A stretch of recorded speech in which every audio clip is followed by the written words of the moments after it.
Greetings, good morning from the beautiful, chilly San Francisco Bay Area. Currently 31 degrees here at the Better Official World Headquarters. Hope everyone's doing well. That's probably balmy compared to some, but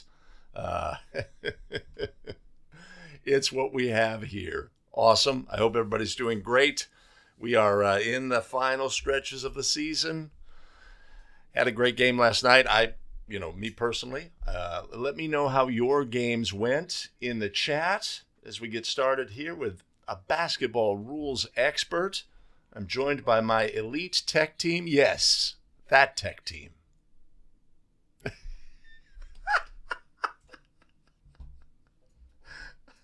They're off to a slow start. Oh, I should be able to fix that right now. Hold on. Oh. Give me just a second. That was awesome.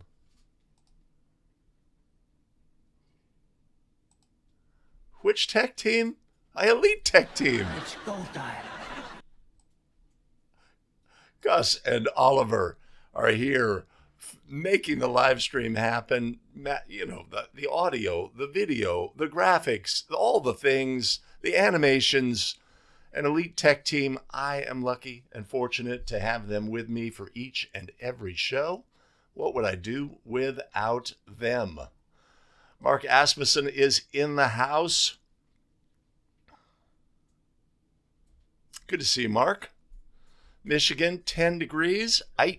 That's cold. Martin regretting his no call. Right, so my game last night,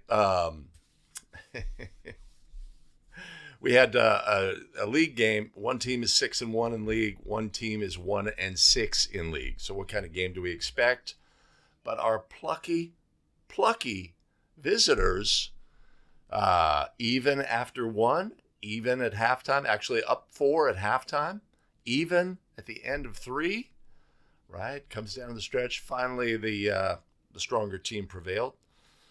Memorable call was a spin move travel with 3 seconds remaining in the third period where home was finally about to take the lead, basically for the first time since the game started. Player drives from the free throw line, spin move, obvious travel, explosion on a block charge play. Afterward, I come in as trail. I'm waving. I've got the spin move travel. The home crowd not feeling the illegality was achieved on the play and let their feelings be known. Coach, that's a spin move. That's just a spin move.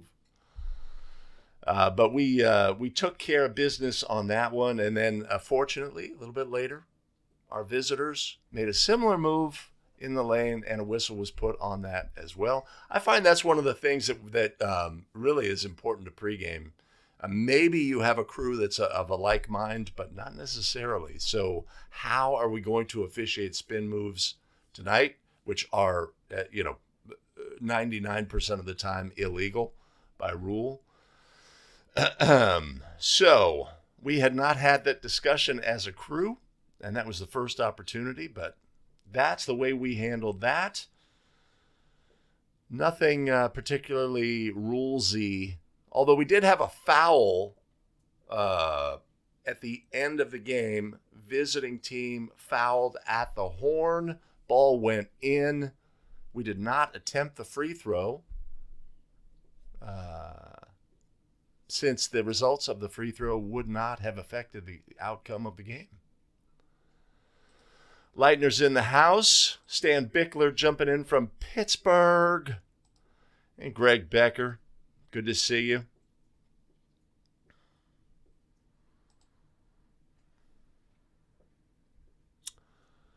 All right, tournament play has begun. We are still, this is like a week and a half remaining of regular season, and then there are some league playoffs.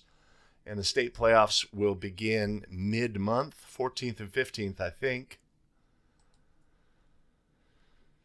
Ooh, 4. That's chilly. Windy? Chicago's just dominating. Next thing you know, Papa Les is going to show up. Mike Goodwin +8. The fact that you have to have a leading plus says a lot, Mike.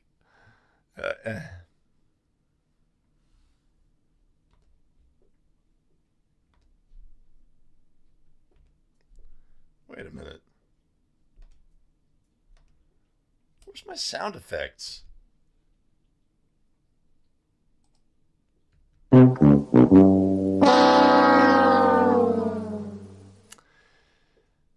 Sadness. Yeah. Well, it's unfortunate we don't have another game.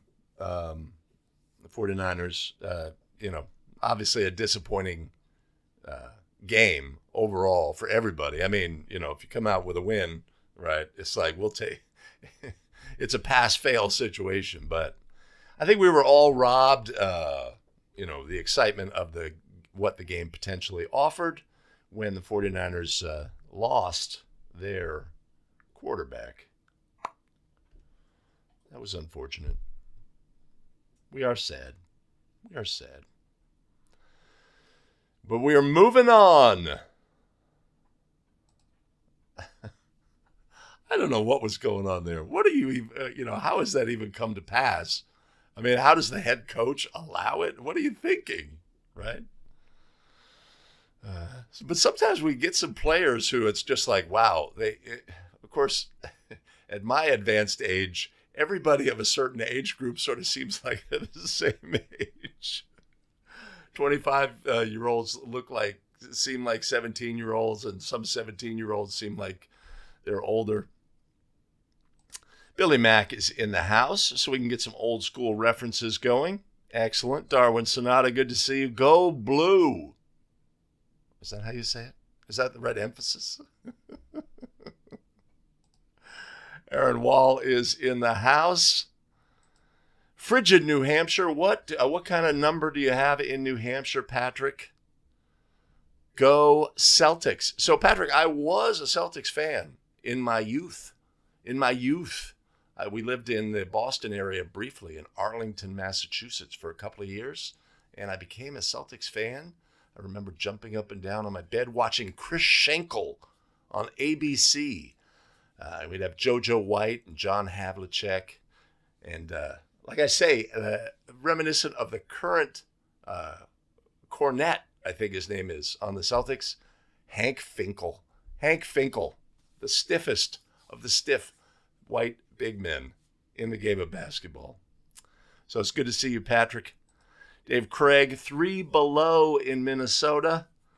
Whew. Chris Janish in the house. Good to see you. And here comes the taunt. Here it comes. You ready?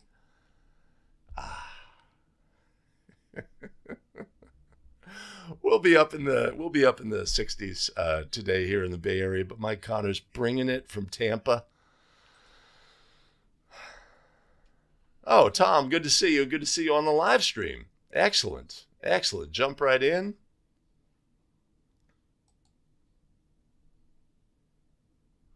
Well, it gives you a chance to review your understanding of unique rules scenarios. So Billy Mack had official scorebooks in the two recent games go into halftime locker rooms. Right, that's sort of out of our control if we're leaving the visual confines at halftime. I don't know what you do at middle school games. We leave the books. Of course, the home book is often related to the team, and so they may feel like, well, I just go in and I take it with me. But of course, that's not allowed by rule. But there is no penalty if we suspect something is amiss, or there's some inaccuracy, or we're unsure. We do have the right to designate the visiting scorebook as the official scorebook for the remainder of the game. Dakota Ted in the chilly confines of South Dakota. Mike, I do not have game video. I was going to say to the coach, feel free to send me that game video. Feel free to send me the clip because, we'll talk about that play.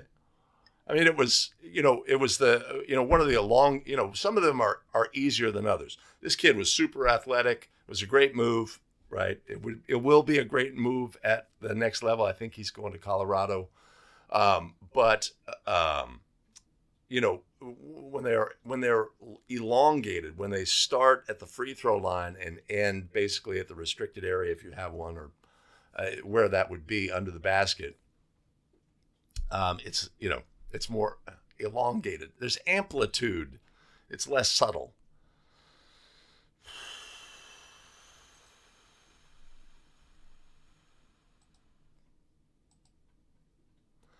Aaron, a varsity game, 3 straight buzzer beaters, reminds me of I did some youth games over the weekend, and we had that. Over the course of a couple of games.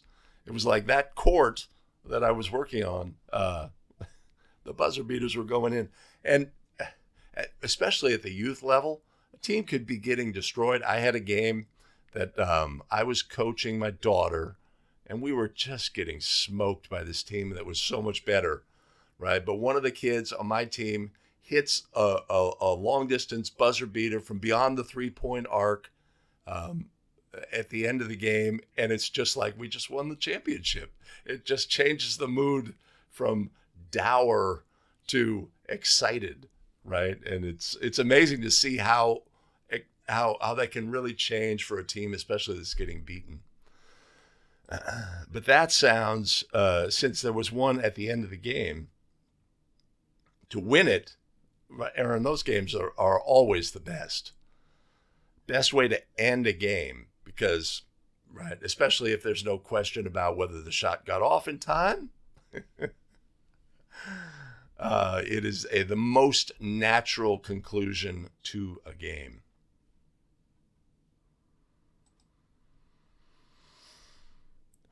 Tournament time. Yes, Darwin. Yes, there is no end to controversy about the 49ers quarterback situation. So I guess to go off on a tangent. So Brock Purdy has a UCL tear, and I guess the options are a repair or Tommy John surgery. And a previous quarterback had the repair, but never got his arm strength back. So that puts Purdy in an interesting spot. Is he going to make the decision that may be best for the 49ers or the best for his long-term career? I'd say he has proved that he is an NFL quarterback of a starting level, starting caliber. And so I wouldn't be surprised if he went with the Tommy John, which would put him on the shelf for longer. This is all very important stuff when it comes to basketball rules. But, yeah. Dave Witt is back in the house. Yes, well, it's crazy time of year. Crazy time of year. Wyoming. Wow. Good to see you, Keith.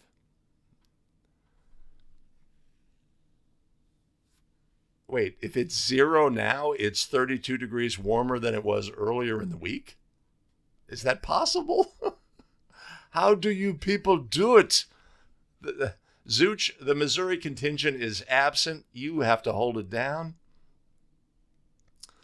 Dave Witt is in the middle of the mitten. Excellent. Joe, good to see you from Humboldt. Hey. All right.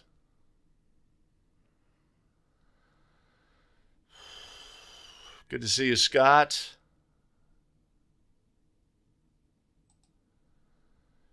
We do like the network. It is fantastic. I did take advantage of that promo, which is sort of like a media, it's for media, a yearly subscription. But our recommendation for basketball officials is, if you have, for NFHS network is, you can do it one month and get off, right? So you could wait a couple of months, subscribe for 1 month, get your game video from the past. Of course, you're going to have to screen record it. There's no download capability. That's one of the downsides of it, but we'll take what we can get. And it really sort of exposes what would be the best case scenario for high school basketball officials, is knowing that their game video for each and every game that they work is available to them, right? In some places, I think it's more prevalent than others, but it's always based on the schools and whether they've installed the equipment. But we're, considering where we've come from, we're closer. We're closer to having that reality for basketball officials. Kelly from North Carolina. What? I came in 2 minutes.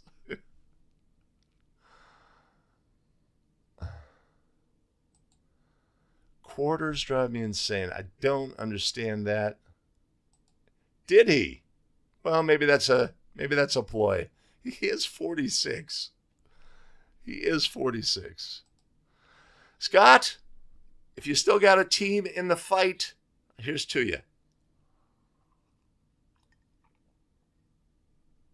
Wait a minute. There's no Eagles fans on here right now. No resentment. No resentment. I just wish we had a better game.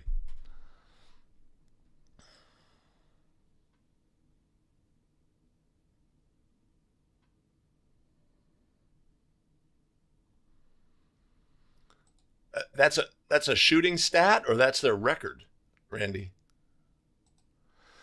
Rudy, I don't know about that. I don't know about that. I don't know about that. I don't know about that. I think he has shown his capability. Good to see you, Stephen, on the live stream from New York.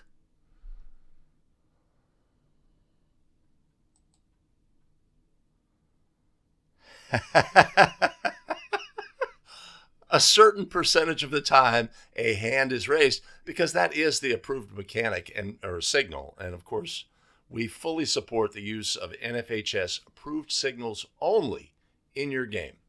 That's the official line.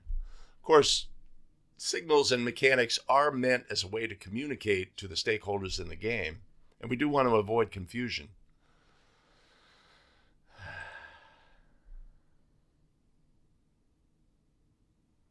Kentucky's in the house. Oh, their record was 0-25.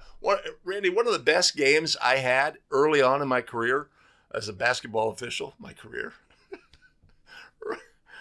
was a game between a team that was like 1-20 and 2-19. And they were both just had miserable seasons. They're super small, but the game came down to the wire, and it was really interesting game for me. I will tell you. So we get to this venue, which is they had to go here for some reason, right, to this venue. But the venue says, hey, everybody's got to be out of here by X o'clock, right, which means we sort of have to play the game at an accelerated pace. And so as a young official, it's like this was new to me. It's like, well, we need to get the game in. So how can we, well, we're going to put fewer whistles in the game. Can we do that? Can we not call something that would rise to the level of a foul? And the game just went, the game just continued. As a young official, to me, that was like, wait, you can not call fouls and the game just plays? It's like, okay. And so it was, we had a buzzer beater in that one. And that was a real learning lesson. You may have seen on Twitter, I posted a video from these two young officials who were officiating a game that was, like 100-0. And they were they had this crazy throw up of a shot by the losing team. It obviously hits the cable or the strap that's adjacent to the cable and rides down the cable and goes in the basket, and they scored it. And they were proud of the fact that they scored it, and they were not going to unscore it, even though it obviously hit the strap. I thought they were awesome. Awesome. All right, we'll have to check that out. Crown Refs podcast with Tyler Ford, young official. I remember when he was young. I remember when he came into the league. It's probably been like 10 years. And Dr. Phil is in the house, so we can proceed. Excellent. Whew. All right. Okay. Give me a moment. Let me fuel up. Hope the audio's okay. Video looks okay. There's no cat. There's a dog. He's not working. All right. We're back. We're looking at play scenarios. It's getting to the end of the season. We want to be best at the end of the game. We've got a few of those. Let's go. Stick around.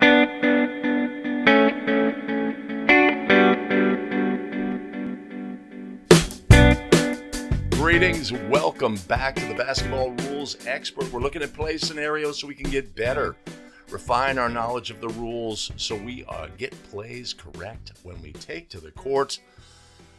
Let's look at our very first play scenario.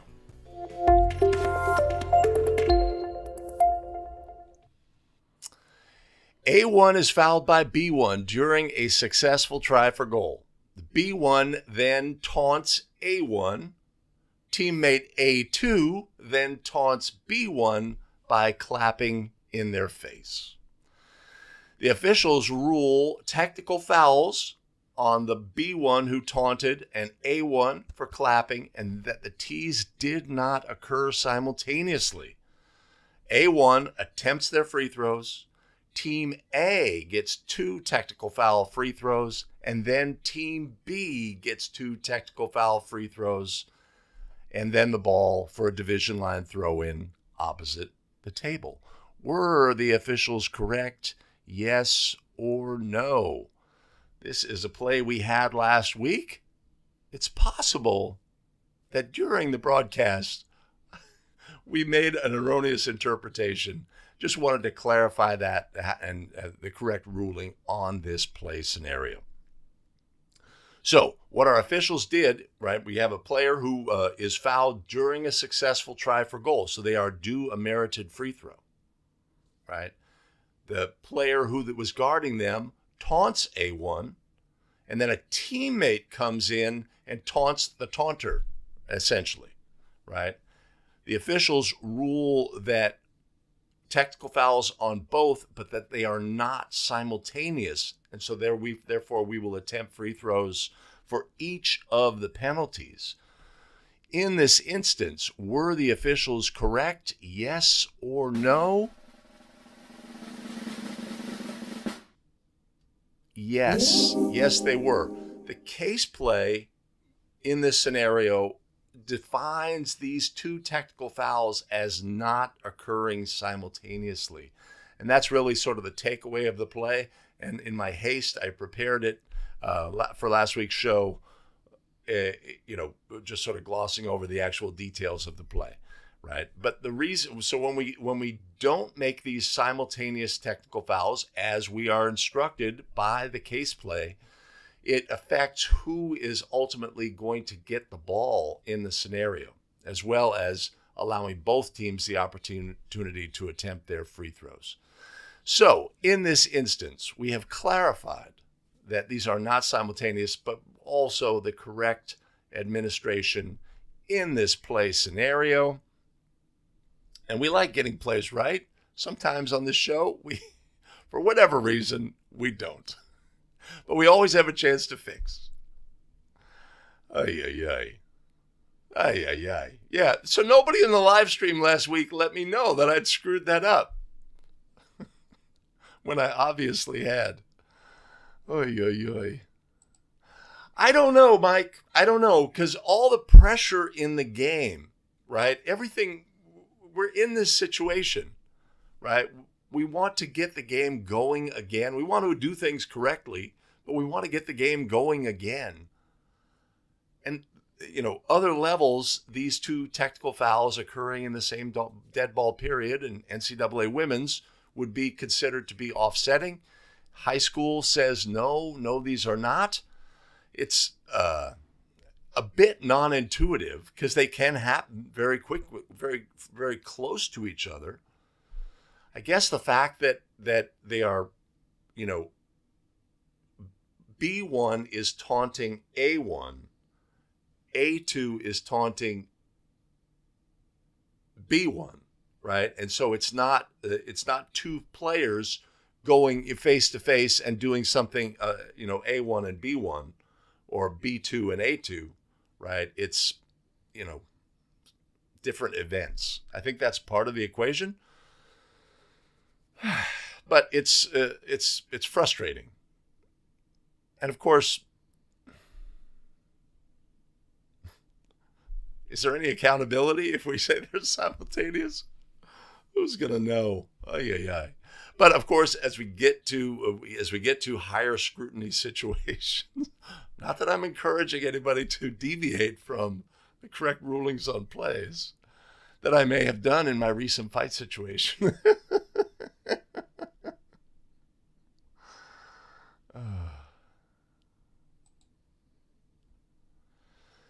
No, Jacob, they are not, as is evidenced by this case play.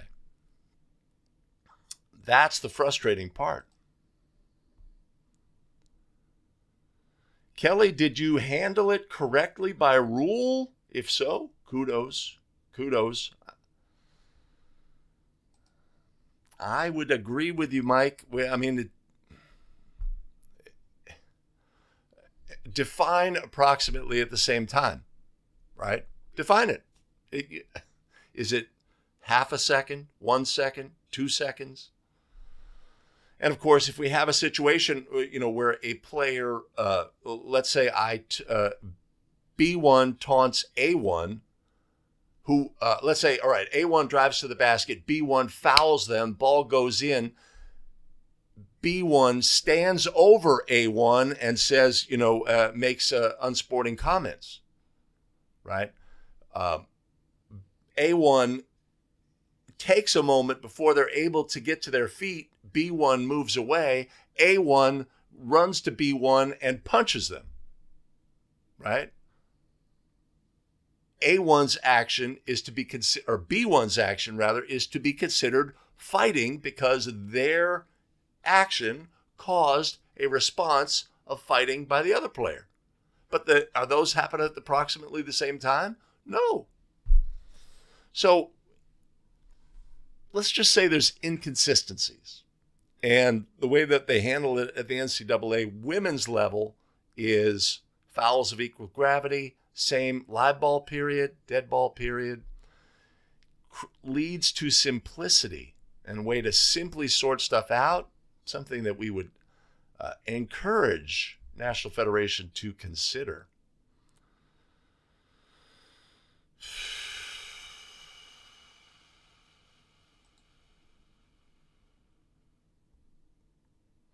Yeah. Well, I mean, let's put them closely together. Because how's it going to happen? How's it going to happen? B1 is going to be assessed a technical foul. Why is A2 clapping?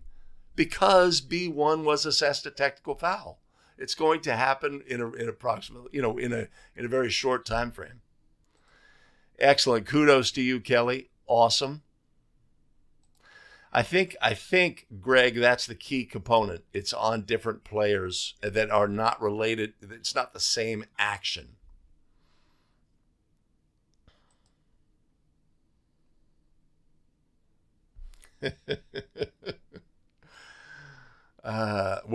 So in my fight scenario that I had recently, everything about the situation pushed me to say those two technical fouls that occurred during the fight situation that were not fighting are going to offset in order to get the game going. It was just, it's amazing, sort of that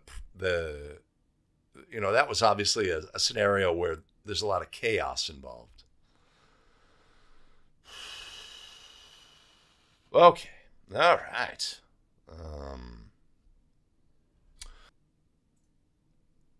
A glitch in the matrix. That was weird. All right.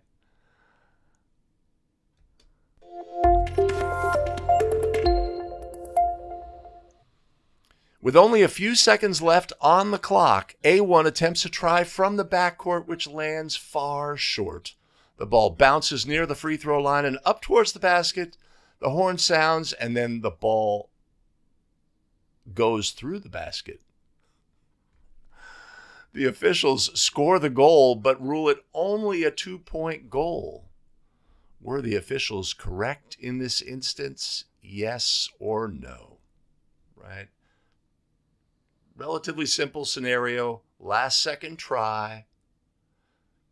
Falls short, bounces up towards the goal. The horn sounds, and then the ball passes through the goal. The officials score the goal, but rule only 2 points since the 3-point try had ended. But any ball that passes through the goal shall be scored, right? But the key component here, there's something missing on this play. The key component here is obviously the ball must be live. Okay, so in this instance, when our officials ruled that the goal shall count, were the officials correct, yes or no? No. No, they were not. The ball had become dead since the try had ended. When the ball has become dead, no goal can be scored. Relatively simple situation. We've had it here before on Basketball Rules Experts. But just give us a chance to think about last second tries. When does the ball become dead? When the try has ended? When it's obviously not going to be successful? When the ball contacts the floor? The try would have ended by rule, and that's what happened on this play. Not a play we want to get wrong in our game. Oh. I can't drink coffee until I finish. Obviously, I need coffee. Darwin's going with 2 points. The ball became dead. No goal. No goal.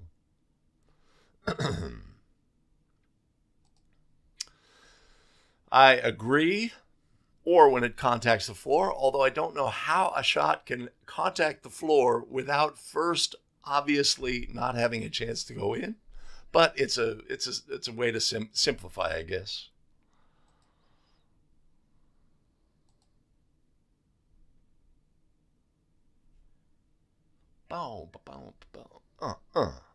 Okay.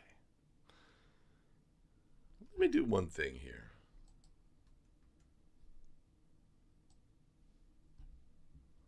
Let me give myself access.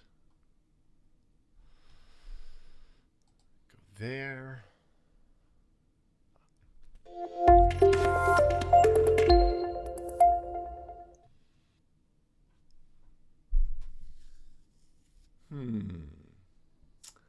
Tech team, wake up.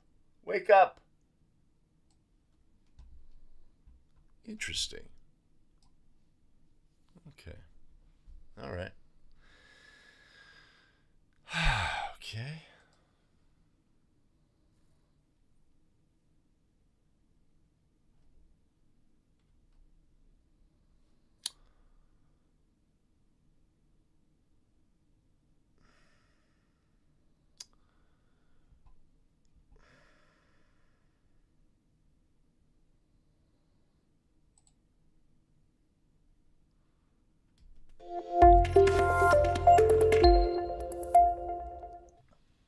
A1 gets the ball in the post, drives to the basket, and is fouled by B1.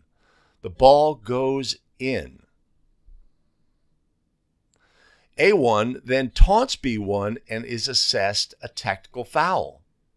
After A1 makes their free throw, and before the free throws are attempted, the table informs the official that the technical was A1's 5th foul. The officials rule that A1 is disqualified and their free throw is canceled. They inform the coach and have A1's substitute reattempt the free throws. Then the free throws for the technical foul are attempted and the game resumes with a division line throw-in. Were the officials correct in this situation? Yes or no? Okay. A1 scores. Then after the goal, they taunt their opponent and are assessed a technical foul. We administer fouls in the order of occurrence. The officials do that, but then get information about a disqualification.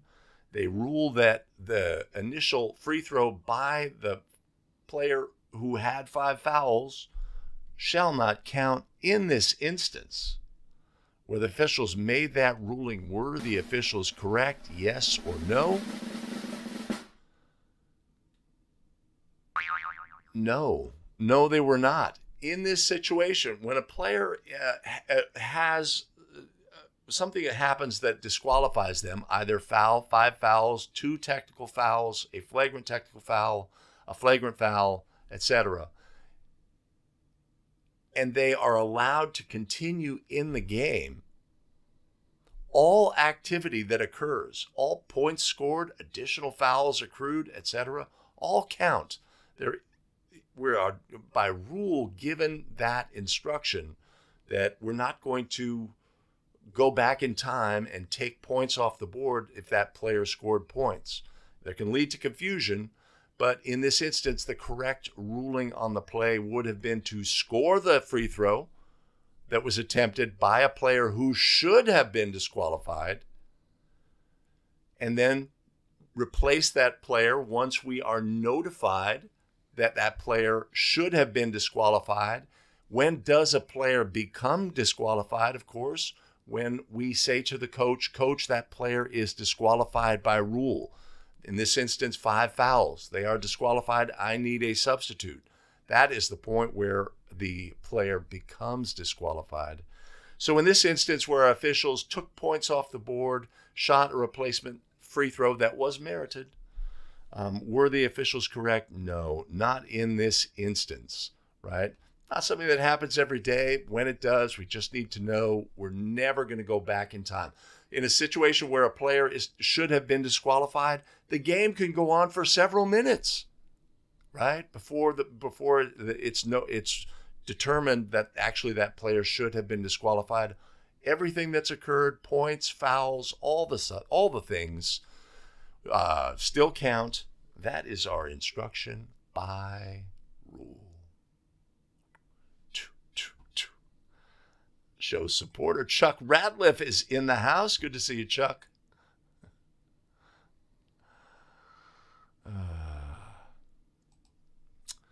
Michael Hogue in the house.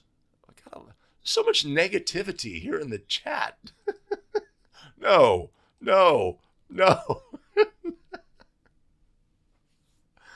Fortunately. Hey. Coffee's getting a little lukewarm. That's all I'm going to say. Hopefully the sound is not picking up my tech team's snoring.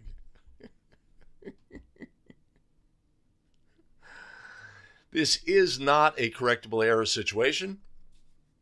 Any action that's taken by a player who has yet to be disqualified counts in the game. That's the takeaway here. Dave Witt has a variation.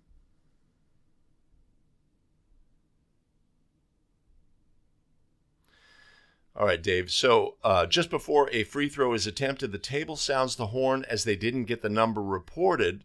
The player shoots the free throw but misses. It was the first of 2. Do we reattempt the free throw?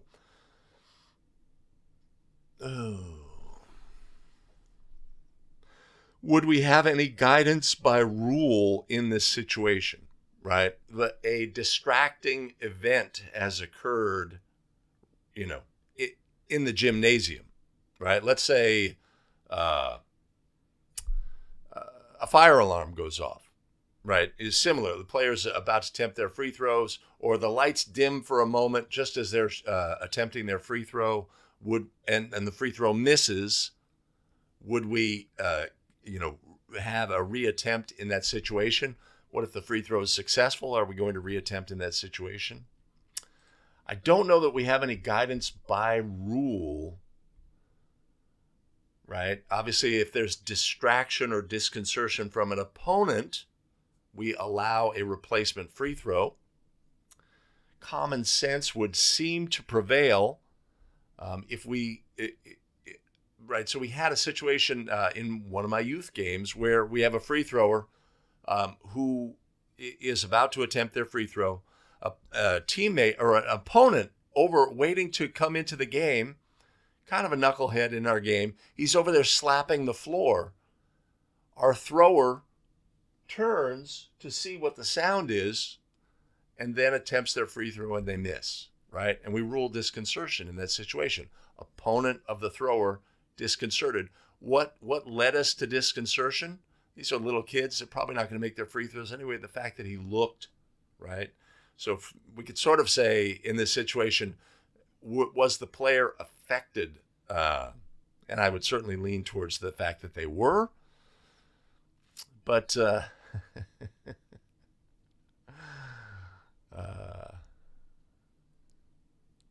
I don't know that we have any rules support to offer a replacement free throw other than 2-3 or common sense.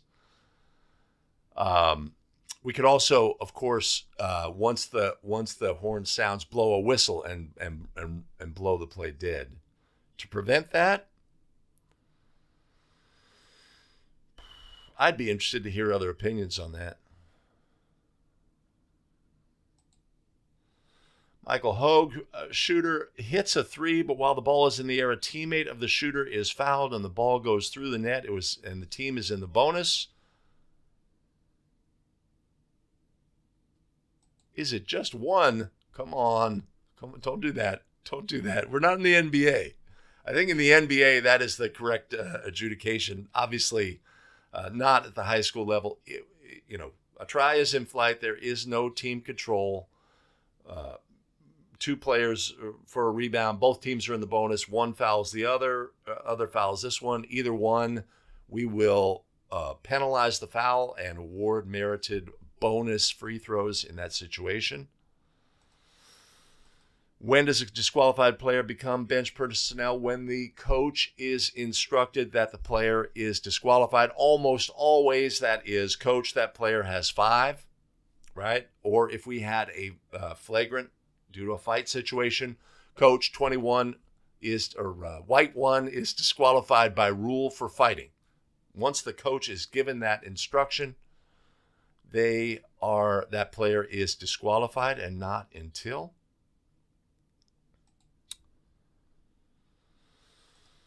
Crowd is fanatically distracting? No, it is not. Dave, what did you do? Did you offer a replacement free throw? So, in most settings, we can just easily say, we're going to reattempt. But, of course, we always want to take our rules scenarios to, this is a tie game in the state final. Or this is end of game situation. What are we going to do? Because the opposing coach has said, you cannot give a replacement free throw, right? Common sense says we should, but you cannot, because, the players are instructed to play the whistle, right? We have shot clock situations. We had one in our game last night, my game, where the shot clock horn sounds while the ball is in transition going the other way, right? If a player stops and travels, it's a traveling violation, right? Because it wasn't the whistle. So,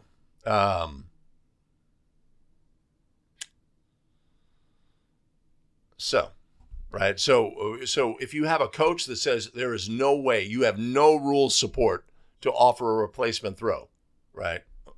They're going to say throw. You're already screwed. For some reason, a rules book fell into their possession and they read it. Moscow is in the house. Well, if it's before the throw, then I would say definitely kill it out of reflex. In that situation, even if like the throw had started, etc.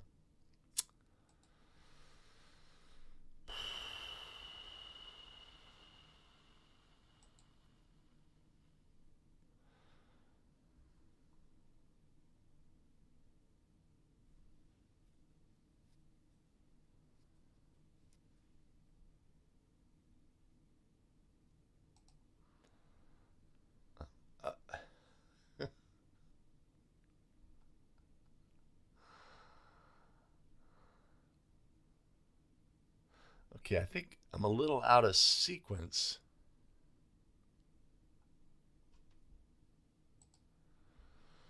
Oh, good. Good. Good work as a crew. Yeah. Dave, I still haven't gotten it. What did you do?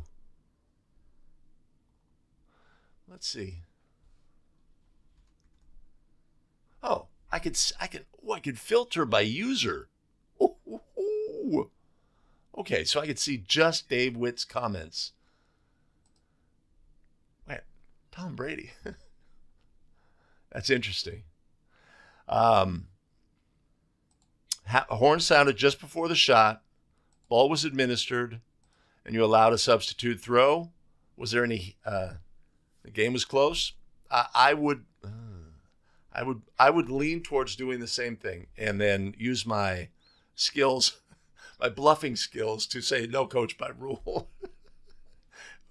Yeah, I did not know I could filter by user. Oh, that's awesome. That's awesome.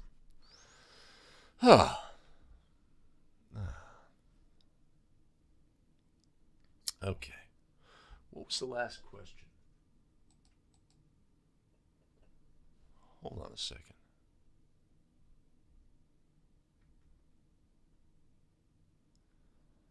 Okay.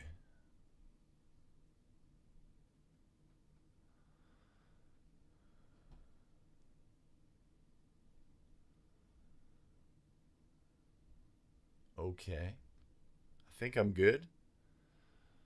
Well, one thing that we had on that play scenario was rule support for how we could handle it correctly. And of course, what we appreciate on this show is having tremendous support from our show supporters.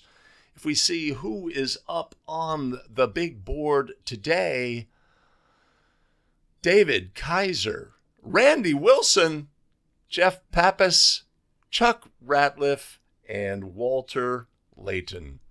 Much appreciated and much love. You want to support the show, there's always going to be a link down in the show notes below. And yes, I will put one up above. That didn't quite go how it was supposed to, but there.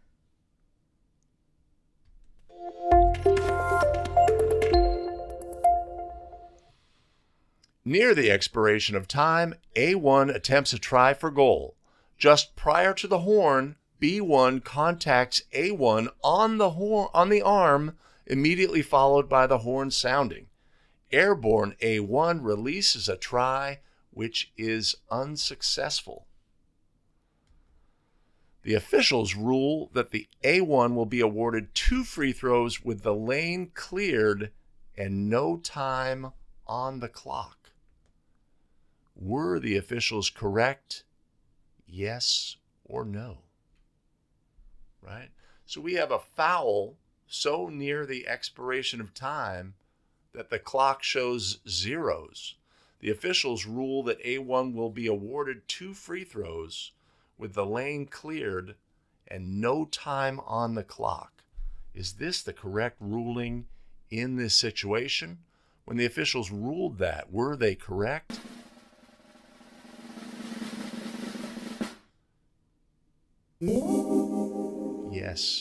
Yes, they were. By NFHS, by rule, this is the correct ruling in this situation.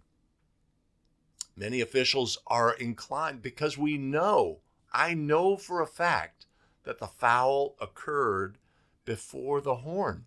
Therefore, there has to be a time differential. But if you have a situation where the foul occurs so close to the horn, by rule, by case play, we are instructed that there is no time to be put up on the clock unless we have definitive knowledge. Many officials want to say, well, I have definitive knowledge that the foul occurred before the horn, therefore time must be remaining. That's my definitive knowledge. But the definitive knowledge that NFHS is seeking here is the number. Definitive understanding of what the clock showed when this event occurred. if you have a play that occurs so, like, let's say the foul occurs with 1/10 of a second remaining, as we will have on a 5-Play Friday episode coming up this week. I'll put a preemptive link up above to that where you can see that play. But if we have a foul that occurs with 0.1 remaining, there's no way for a timer to properly stop the clock in this instance, and there's certainly no way for the officials to recognize that the foul occurred with 0.1, because the whistle may come after the horn is sounded, right? So important to understand this basic, simple instruction from NFHS. When a foul occurs so close to the horn that it is not able to be stopped properly, we can have free throws with no players, unmarked lane spaces, and zeros on the clock, and attempt those free throws. Simple and straightforward. Whew. Okay, and now I have to go back here. I got you. Now I modified this question. I modified it, yes.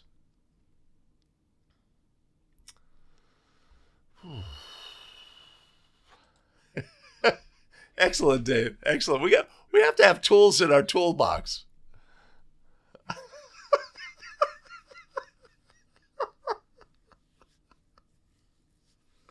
Well, I can ban people. So like when we get the bots that come in, we can ban them. I have that capability through my software. We also have it, through YouTube.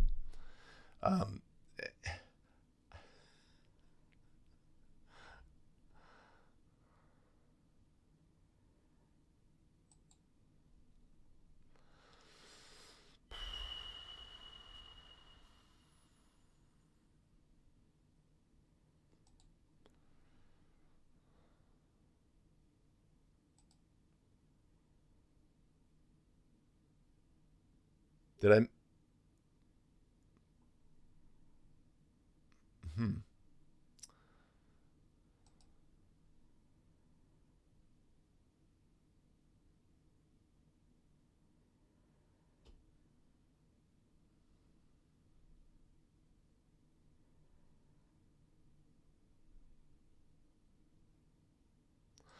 Thomas, I cannot understand that scenario as written. You can go 449, right? Rule, Coach, 449. I'm sorry, by rule.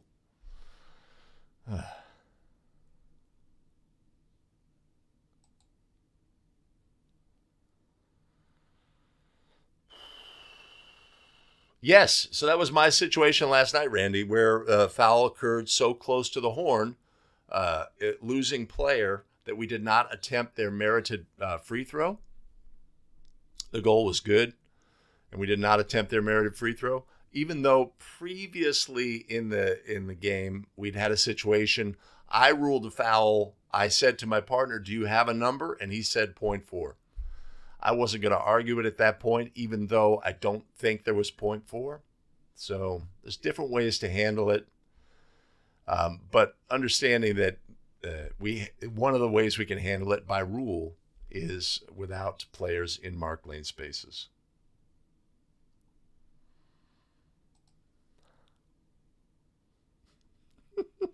Coach, Rule 13. Rule 13.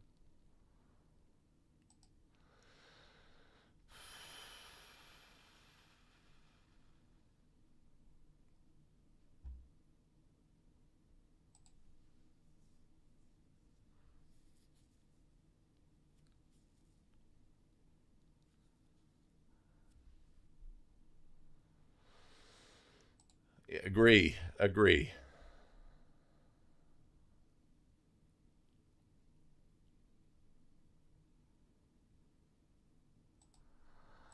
I don't know what a cross county country rule is. Oh, cross country.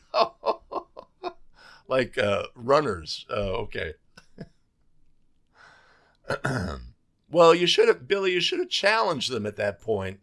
saying I need my car washed, right? I'll wash your car if you're correct. You wash my car. Yeah.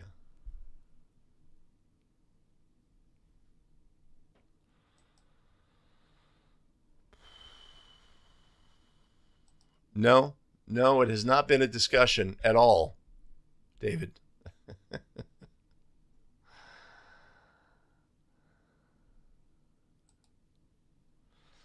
Yeah, if the foul occurs after the horn, which the play will have for 5-Play Friday, sort of implied because there was arm contact and then severe displacement with body contact. If after the horn sounds, then we're in a dead ball period. The ball has become dead. If the try had not been released and the horn sounds and we have contact by the defense that would rise to the level of a foul, that's to be ignored. If instead the player came through with a two-hand shove on that airborne shooter, but the foul occurred just after the horn, then we have dead ball contact, and that would rise to the level of a intentional technical foul in that instance, and obviously flagrant would be on the table as well. All the 49ers slander is coming in hot and heavy. What can you do? What can you do? 49ers lost. Boy, this coffee is still lukewarm. If there was only a listener who was adjacent here at a Better Official World headquarters who was able to remedy that. If only. I can only hope that might have happened. But in the absence of that,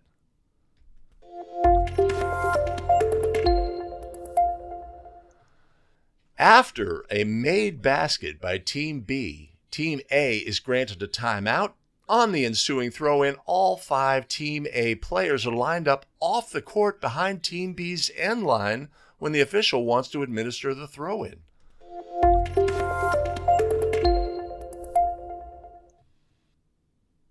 I've completely screwed that up. What am I going to do?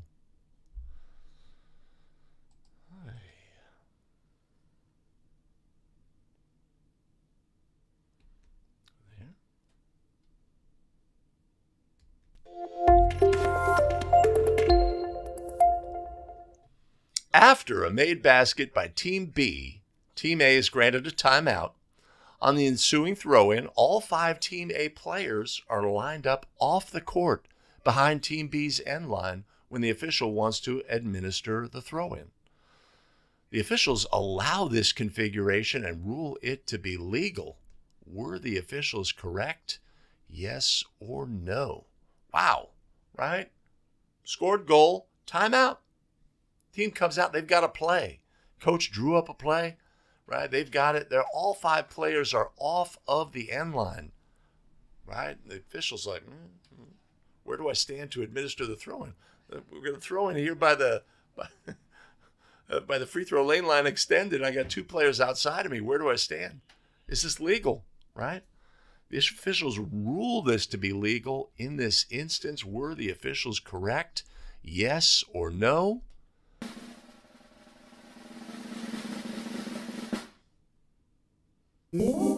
Yes, they were. After a scored goal, there is no restriction on teammates of the thrower being in the out-of-bounds area on the end line. You can have 1 player out of bounds, the thrower. You can have 2. You can have 3. You can have 4. You can have 5. Those, of course, once the throw-in begins, they could toss the ball between themselves during as long as they release a throw-in within 5 seconds, right? We could see unusual things in an end-of-game situation. We want to be prepared after a scored goal that a team is going to run some sort of play involving players being out of bounds on the original throw-in or passing the ball to a teammate who steps out of bounds. Obviously, on a recent 5-Play Friday, we had a very unique play from a tournament game in Chicago. I will put a link to that play above. You can check that out. We need to be prepared mentally in those end-of-game situations for things like this to occur. But in this instance, our crew was correct. Correct. Correct they were. Correct they were.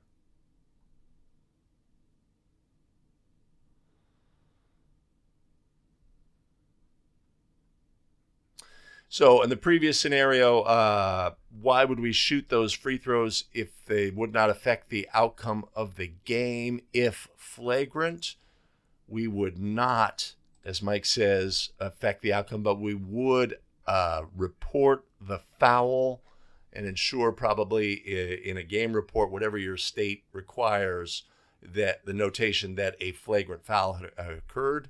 Obviously, that affects the offending player's future.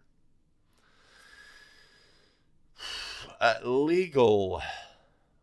Now, everybody's much more positive now.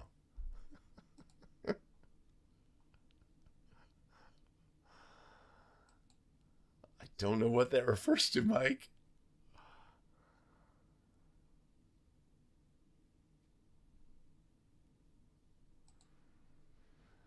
Right. So Thomas says never during a spot throw-in. I had a question. Maybe I'll have a mailbag next week with the questions we've had. But one was how to. Imagine the ball just went out of bounds and the coach calls a timeout. It's a designated spot throw-in coming back. The coach seeing a play on somewhere designs a play and he's got all 5 of his players out of bounds for the resulting throw-in. It's a designated spot throw-in. How do you handle that situation? The questioning, the rules question that came into me was, well, I told the coach, is this how you want to do it? And then assessed a technical foul. Not the correct ruling. This is a situation where we are we're going to use preventative officiating. No, guys, you got to be on the court. If they refuse to do so, we can always administer the throw-in and immediately assess a throw-in violation for a teammate of the thrower during a designated spot throw-in being out of bounds. Being out of bounds. Jacob, you are 100% correct. Throw-ins after a scored goal, especially in end-of-game situations, especially this time of year, right? We sort of have to prepare ourselves.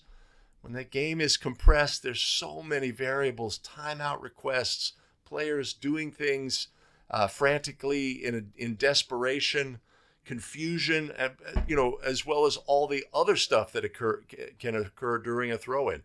There's so many variables. We can have defending players out of bounds. Do they contact the thrower from behind? Do they step onto the court and contact the ball? Can they contact the ball from out of bounds on a throw-in where the thrower extends the ball over the court? There's so many variables in a throw-in situation, and obviously this time of year when games are more important in terms of one and done, we need to be good, and we obviously need to be great, and it's not easy. It is not easy. Wait a minute. Did I say onto the court?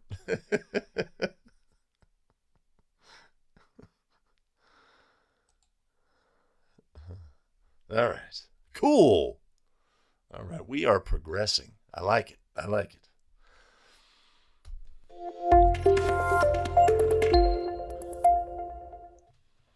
A1 is fouled by B2 and is awarded 2 free throws. The foul is B2's 5th foul.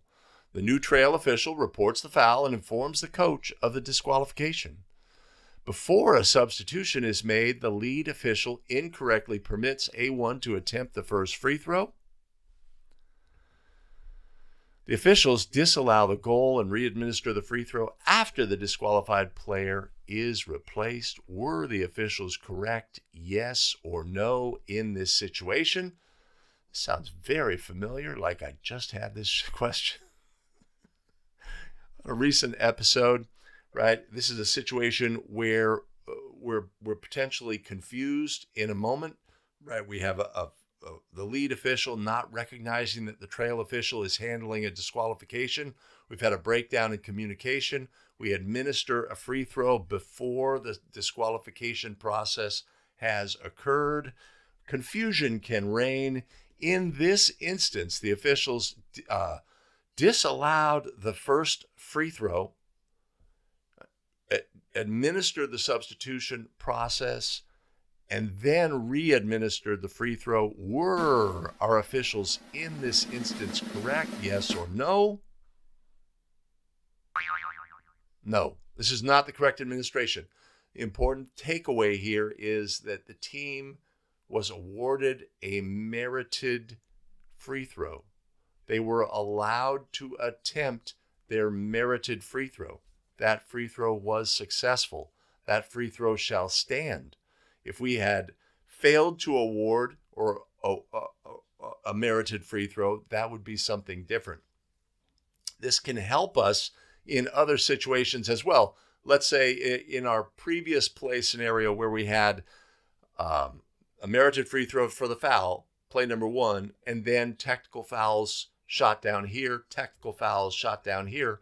Let's say we had shot those out of order, but each team had the opportunity to attempt their merited free throws. Attempting merited free throws is sort of the key takeaway.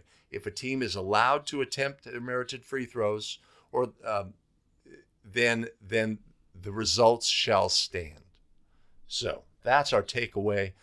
This play, we may have had it in a recent episode, but you can never go wrong by reviewing play scenarios. That's what we like to do here at a Basketball Rules Expert. That's what we like to do.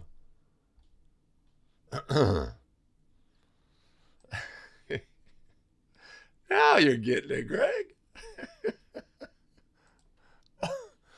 Uh-oh. Uh-oh.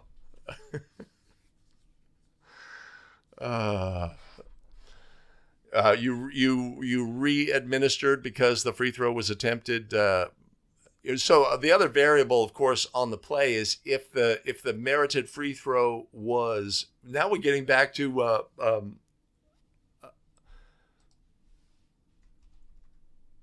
Dave's scenario earlier, where we have something from the table area, such as a horn, that potentially distracts a thrower.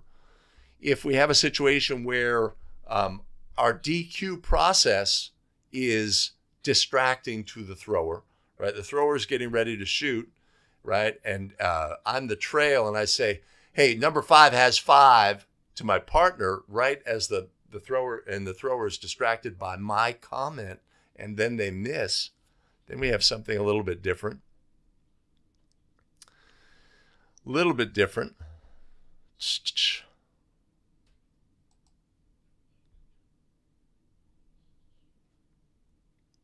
It's very important to use that language. Not correctable nor fixable, says Mike Goodwin. Mike is good.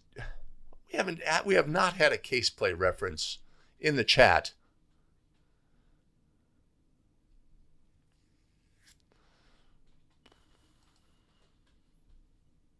Right. We always want to make sure our disqualification procedure is done, that we stop our partners, and that what we want to do is communicate, right? The table says number 5 has 5. Hey, ref, that's number 5. They're holding it up, right? And we know that free throws will result. Shall we take care of the disqualification directly with the coach now, or to our partner, right? To our partner, we want to communicate, hey, that's 5, right? Just so we can slow things down. That'd be a good habit to build in. But of course, as the administering official, am I ever going to administer free throws without my partner being ready, or even in a crew of 3, or recognizing what their situation is, right? I've got a partner, they go to the table, they are explaining a foul, a call to a coach, right? They are, communicating over their shoulder. They are, then I'm going to make a judgment about whether on this first of 2 to wait until that discussion has concluded, or to administer the first of 2 and then ensure that they are engaged as a crew and officiating on the subsequent free throw, right? Sometimes we can make a decision that they can communicate and we can officiate this action. But if it's the last of multiple free throws, I'm going to wait and I'm going to say, hey, Dave, we're good or whatever to my partner to get them back so that we are all connected in that situation. So obviously, as the lead official, we don't want to administer free throws without our crew being connected and officiating the game. That would be a takeaway from here as well.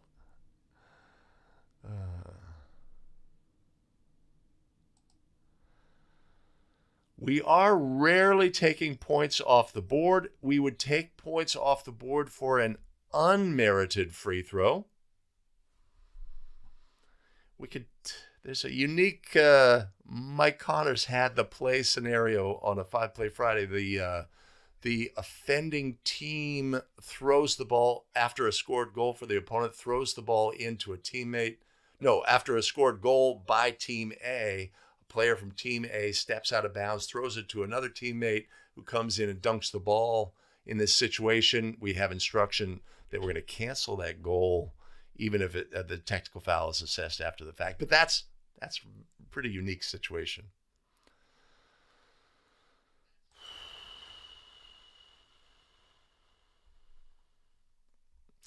Yeah, it can happen.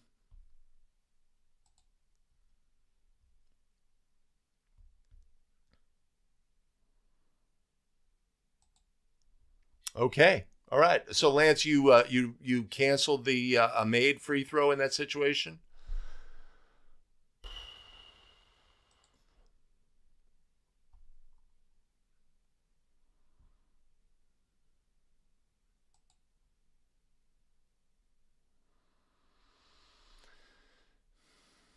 I agree with you, Eric. I mean, it's a discipline thing. If we have discipline as a crew, right, we're obviously better off. If we're just doing things willy-nilly with a breakdown in discipline, of course, at a key moment of a key game, that crack in our approach to the game will show, and we will and we well, all right. Who informs the coach when a player is disqualified on fouls? And is it different between 2-person and 3-person mechanics? I'll crowdsource that since I'm not sure. I know how I would, if it's a business as usual situation, the coach, sometimes the coach has the sub at the table even before you are notified that they have 5. The coach knows it before you.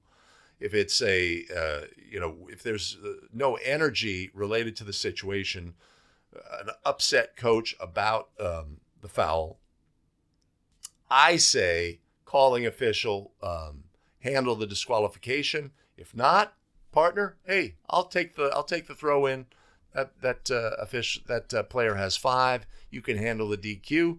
If we're on a crew of 3, again, trail official if it's business as usual. But let me know, Mike, what the correct mechanic is. I may not know. Jason Lee, you can always describe a play scenario,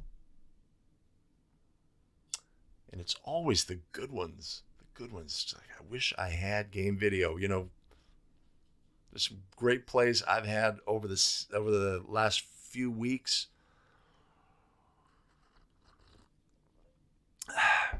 Some embarrassing, some not. I had to, we're at halftime. No, it's after the game. I'm doing 2 games, 3-person crew. Game 1, I'm with official A and B. At the end of the game, official A, who's not going to be on the next game, B and me are going to be on the next game with another official, is telling us about a situation where they failed to recognize in an end-of-game situation a foul was called and time ran off the clock. Crew of 2, they did not recognize it. And my partner and I are just saying about all the things that you need to do to ensure you don't get in that situation, habits, glancing at the clock, etc., all these things. And of course, what happens in our game in the fourth? No, it was end of the second period, right? The clock properly started from 20 seconds, but stopped soon thereafter. Play continues, foul. Then the clock runs from 19.6 down to 15.8.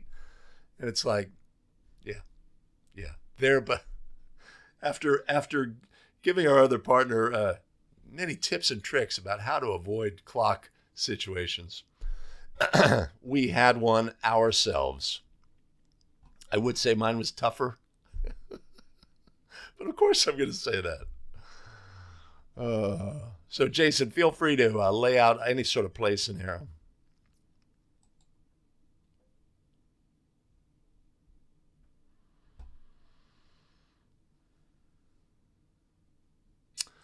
Definitely a good thing to do, and definitely a good thing to discuss with your timer as well, how to handle horns, in that situation as well for the disqualification.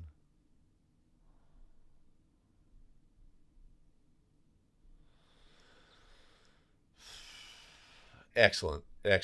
There's just no reason to rush. There's just no reason. I mean, right. So sometimes, right. So we're in the game, right? Sometimes we want to accelerate the pace of our administration of the game because that could be better for the game. It can keep the players playing and coaches coaching. Sometimes we want to slow down the game, right? Because things need to cool off, or our spider sense is saying, hey, we may be amiss or as a crew about a ruling. Obviously, we want to slow down. But just this game needs to cool off a little bit. And we can do that by slowing the pace, right? Having the ability to recognize which can enhance your game, right? Sometimes after right? So we switch all fouls in two-person. You may do something different. We have a call that is disputed by the trail official for the resulting throw-in, right? I may, as the trail, say, no, I got you. Hey, that foul's on white 12, blocking, sideline throw-in, because I want to put the ball in play quickly to get the coaches to back coaching and etc. So we want to have flexibility in how we handle things, but in free throw situations, we want to be sharp and, of course, recognize that that's a situation where many officials, it may be us, it may be our partners, do a little disconnection from the game since only one player is playing basketball during a free throw situation usually.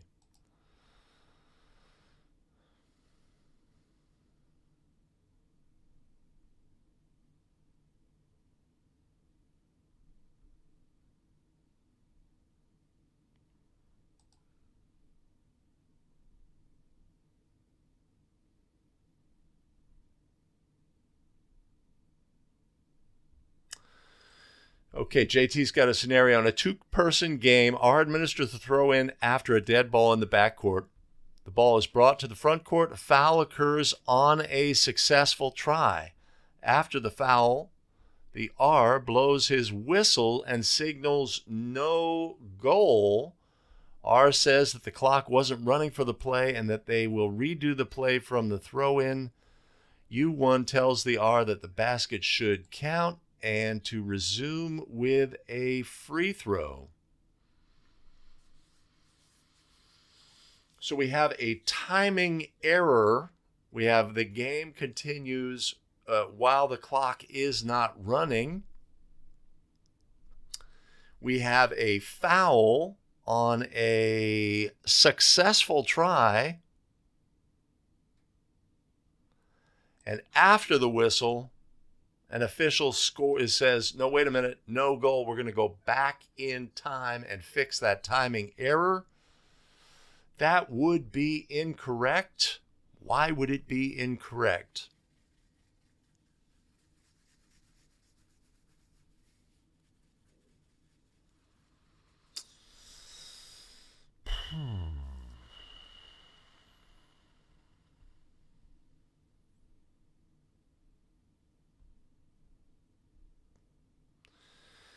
The R instructs U1 to inform the table of his ruling, but then the R changes his mind and overrules the U1.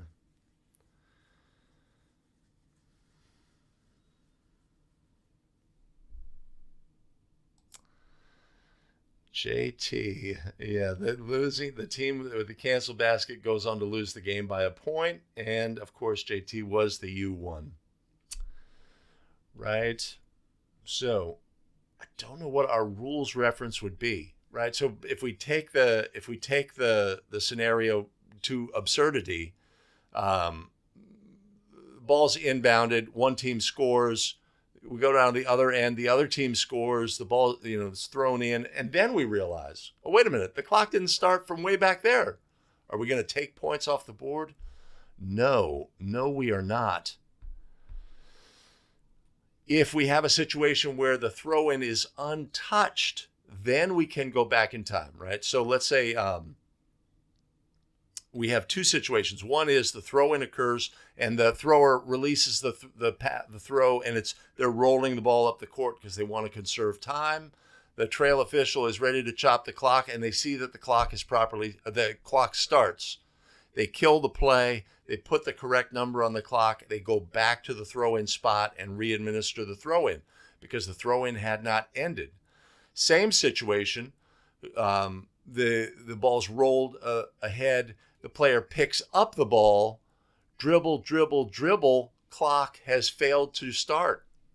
The officials recognize and either have a visible count in the backcourt where they can use that they have definitive knowledge and can correct, but the ball is going to be thrown in at the spot from where the play was stopped after the ball had been properly touched.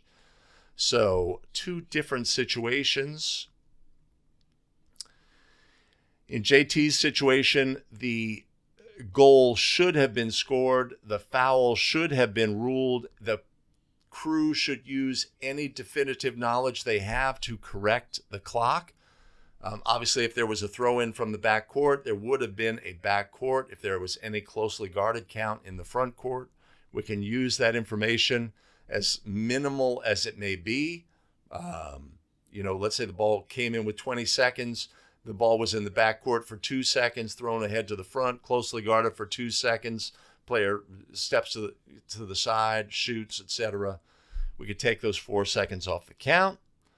But JT was in a spot, and there was an overruling by a R on a game.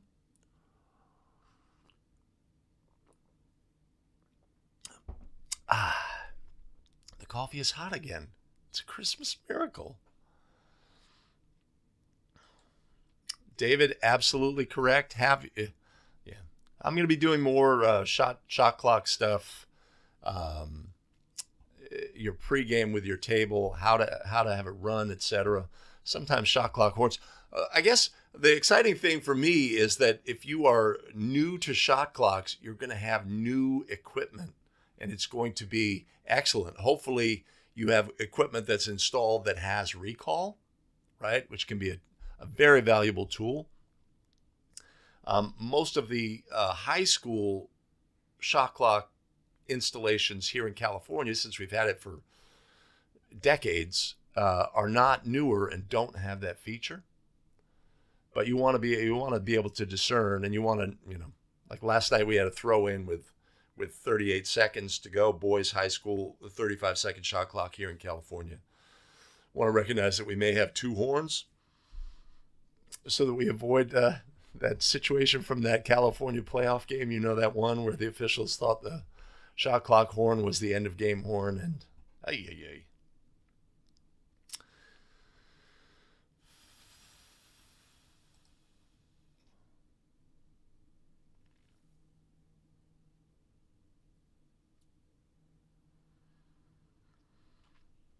JT, you were correct in that situation. Correct.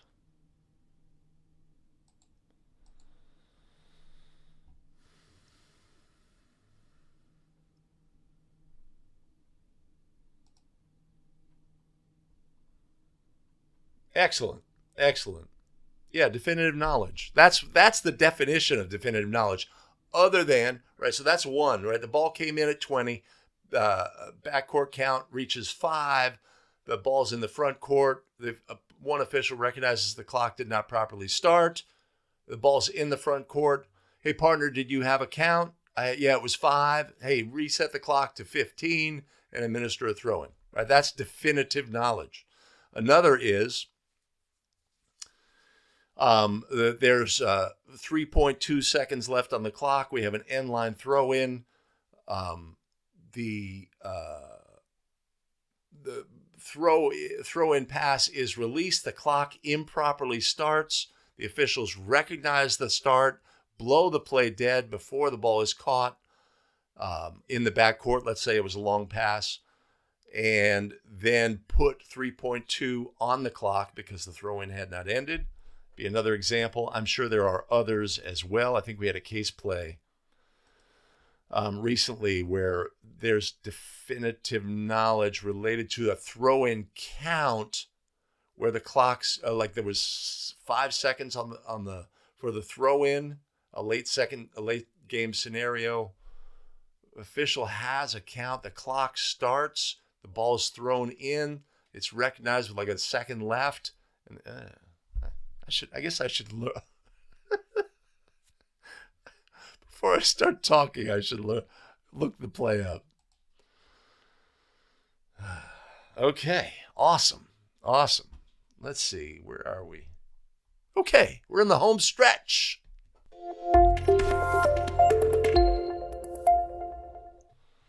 A1 attempts a three-point shot. The ball hits the backboard and is batted by B2.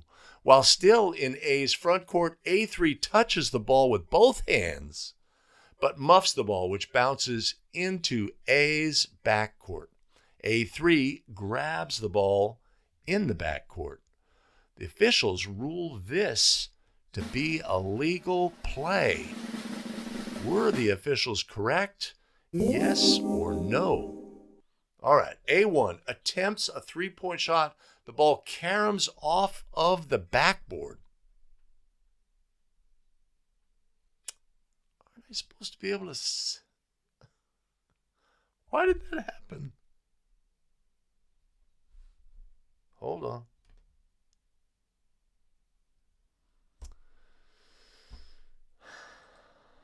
I need my text.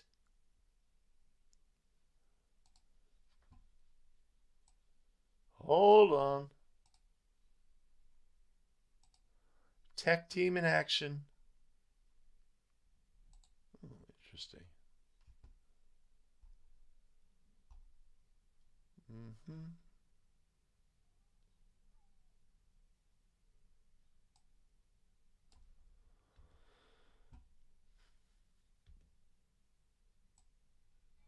Boy.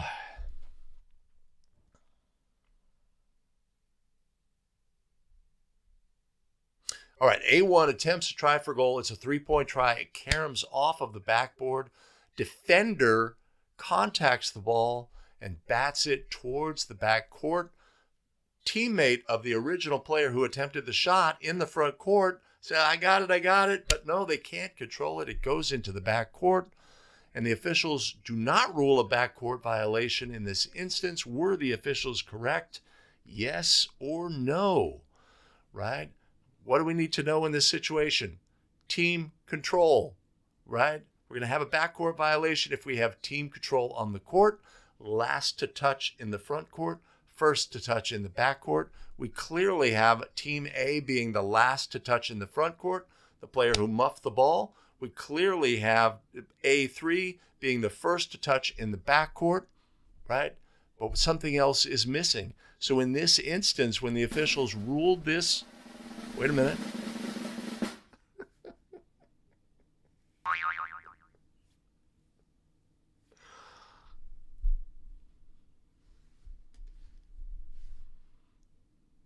Ay, ay, ay. Oh.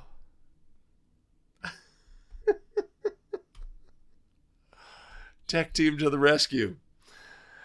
Hey. So in this instance, where the officials ruled this to be a legal play, were the officials correct? Yes or no?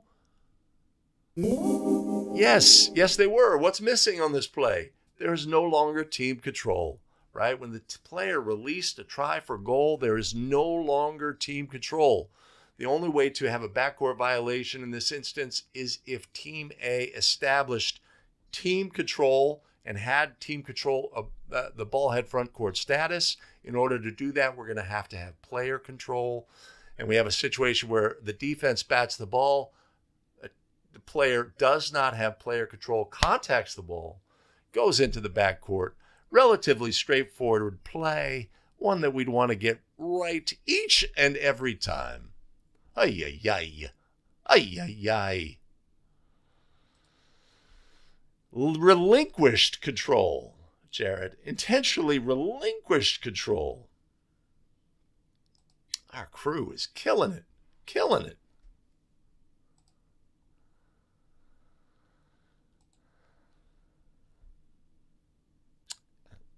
Ted, nailing it down. Excellent. So we glossed over previously Mike Goodwin's... No. What am I doing? I'm going here. About disqualification. Who informs the coach when a player is disqualified on fouls? It is recommended that the ruling official be responsible for notification to the coach. And the DQ procedure from the official's manual gives the ruling official the option of going away from the table to avoid a confrontational situation with the head coach. Oh, I got that right. And Mike also counsels only 5 likes. What? What? We got to get that corrected. And now up to 31 likes. Excellent. Appreciate it. Appreciate it. What do we have here?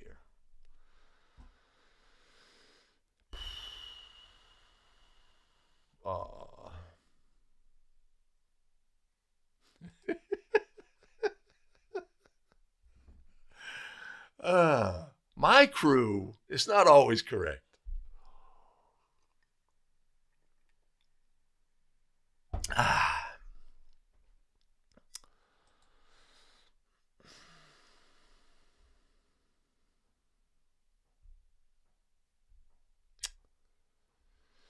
Stan, what are we referring to? Missed one of these taking off as trail. I assume you bailed on a shot attempt and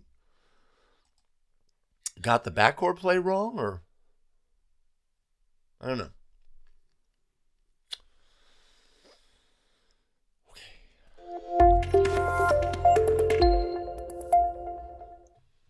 A double personal foul is ruled in the front court near the sideline while A1's try for goal is in flight. The try is successful. Team A has the possession arrow.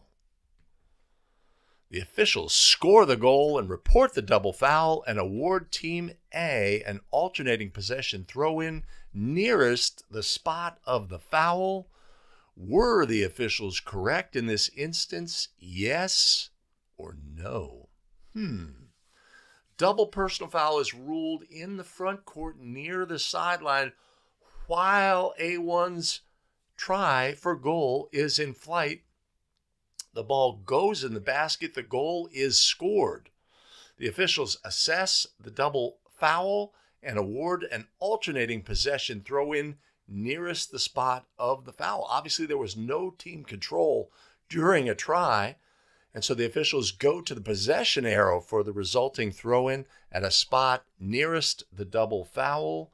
Were the officials in this instance correct? Yes or no?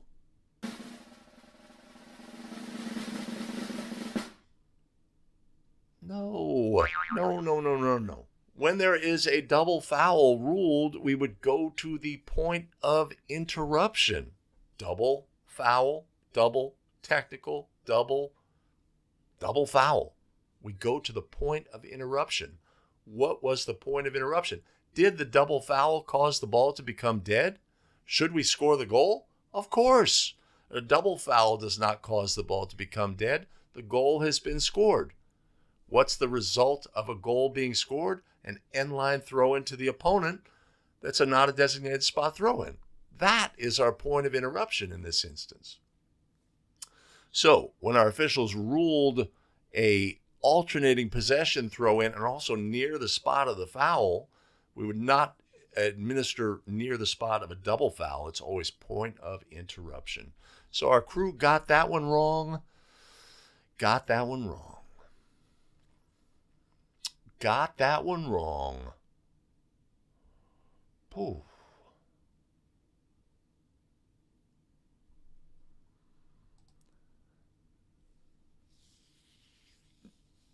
Oh.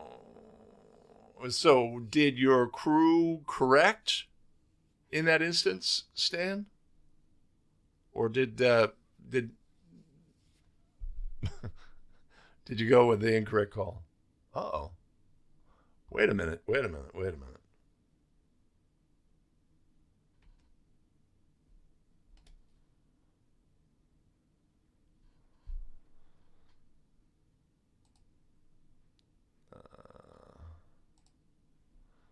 JT Williams, super chat. Thanks for your channel and discussions. Excellent. Right? Obviously, the key takeaway, a better official. Right? When we're sitting here, we're talking about the rules. We're watching play scenarios, etc. We're learning how to interpret. We can, disagree about things, etc. But the process leads to being a better official. I really appreciate you, JT. That's awesome. And if we have, offered anything that allows improvement, of course, that's what it's all about. And I appreciate you. Awesome. Thanks so much. Yeah. Right. So here's a takeaway. You're on the crew. Stan has the backcourt violation. You are the non-calling official. You talk about it after, as in you may have had as the non-calling official. Wait a minute, I thought we kind of screwed that up. Shouldn't that have been a what? Right? We want to act on those impulses in the moment, even if our partner is potentially embarrassed by us coming in with information that allows the rule to be not be misapplied, right? Etc. And of course, if you are Stan in that instance, he's going to say, what's he going to say to you when you come and say, hey, partner, we had no team control, etc. Thank you, right? We get this play right. Awesome. All right. Are we down to...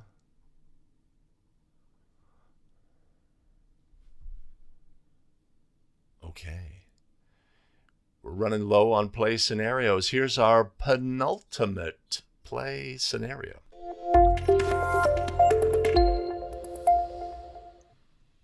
A1 scores a goal to give A a 2-point lead with just a few seconds remaining. Team members A11, A12, A13, and A14, believing the game to be over, run onto the court to congratulate A1, despite there being 3 seconds remaining. The officials assess bench technical fouls on all 4 team members and 4 indirect technical fouls on the head coach. Were the officials correct in this instance? Yes or no? Right? We are getting to the end of the season. We are going to have situations where there is excitement near the end of the game, made baskets, potentially people coming onto the court believing the game to be over. We have a situation here where a scored goal near the end of regulation. Teammates on the bench get excited, run onto the floor. 4 of them, in fact. The officials assess 4 indirect technical fouls and on the head coach and 4 technical fouls for players leaving the bench or team members leaving the bench. Were our officials correct in this instance? Yes or no? No, they were not. Right? This action by multiple players on the bench rises to the level of a technical foul. Their coming onto the court would have delayed the game in this situation. That is a bench technical, but it is on the team and not on each of the individuals. Obviously, if this is a fight scenario and multiple players leave the bench, each of those players is penalized, but this was not that situation.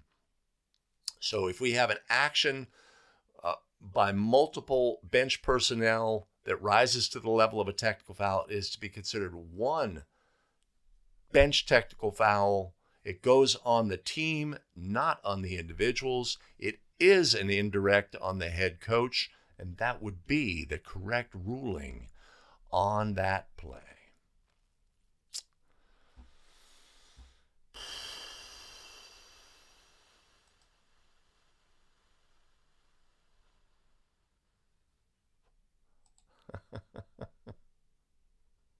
Yeah, that would be dumping the coach, but that would, I hope, be a situation. Let's say this did happen. 4 indirects, coach, you're gone, etc. We would hope that would be able to be remedied after the fact, and that there would rescinded. Their ejection would be rescinded because it was an official's error.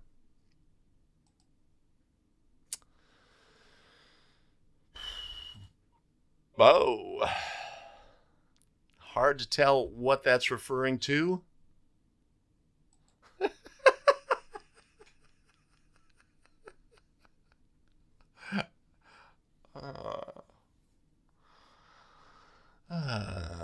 I would say no. No, William. I would say no. That would not be a technical foul for an illegal number. Wait a minute. I believe we have a trick question. So let's say one. All right, so we have a situation where multiple players come off the bench. It's to be treated as a team action and one technical foul. If we had one player come off the bench, that would be a bench technical on that player. And so Billy's situation here is, what if that player had not yet played, but they had an illegal number? Would we assess the technical foul on the individual? And since they were now basically, they have not played, they have not entered the game, I would say no, we are not going to assess a direct on the head coach for an illegal number in that situation. That's a good one.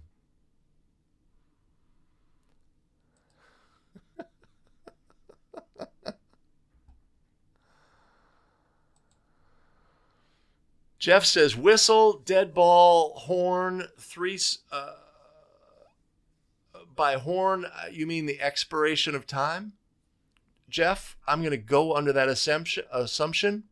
In expiration of time situations where there are people adjacent to the game may believe that the game is over, such as fans come onto the court, right? But for some reason, the game is not over. Have those fans delayed the contest? Can they be removed without penalty? Waiting for a feedback on Jeff. Is that what we're talking about? Right? When we're going to have that in our play, right, where bench personnel leave the bench thinking that the game is over because of the sounding of the horn. Okay. I guess I was just thinking along those lines. So Jeff's saying, whistle, dead ball, horn, 3 subs run onto the court. So courts, of course, the players are all excited about entering the game. They hear a horn. Oh, that's my cue. I mean, that's like the starting. I'm at the starting line, and that's the gun that says, hey, the race has started. Right? They run onto the court without being beckoned, ruling. By rule? Oh, okay. All right. So, Jeff, are you implying that This is a situation where a substitute technical should be assessed, but we have multiple players. Do we assess 3 technical fouls or 1 technical foul? Or no technical fouls? Ay, ay, ay.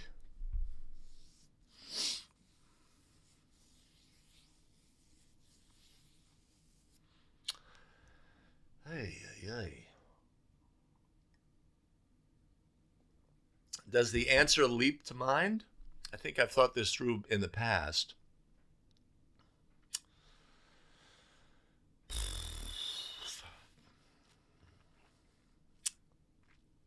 So I guess what we're talking about is a situation, it's a dead ball situation, right? So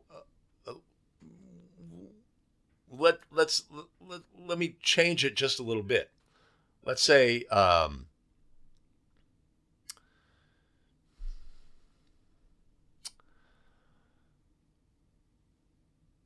the officials are about to administer a throw-in. They are on the end line. The ball is bounced, or the coach, the official is about to administer a throw-in. The coach sends 2 players to the table. Let's simplify it and make it only 2. 2 players to the table. The ball is handed to the thrower, and at that point, the horn is sounded and those players run onto the court. Now we have a situation where we have a live ball and players entering the court without being beckoned. Now we have a substitute technical foul situation. Do we assess a technical foul on just one of the team members who ran onto the court? Do we assess it on both? Do we assess a team technical for simultaneous action in that instance? I think that's a better situation, because in a dead ball situation, the game has not been delayed by that activity. I don't know that that would necessarily rise to the level of a technical foul. Obviously, we have players entering without being beckoned. We have the ability to not assess a technical foul in that situation. Yes, in my scenario, we really have to assess a technical foul because the entry of the substitutes has delayed the game, right? Has caused us, during a live ball situation, to assess that. Would we assess? I do not know the answer. I think, I don't know what our guidance is by rule in this situation. We do have a simultaneous action by bench personnel, but is there case play for substitutes in this situation? I'm offering the ability for others to chime in. Right, so in my scenario where we have live ball and 2 players run onto the court, 2 substitutes thinking that the horn had bought them in, how would we handle that?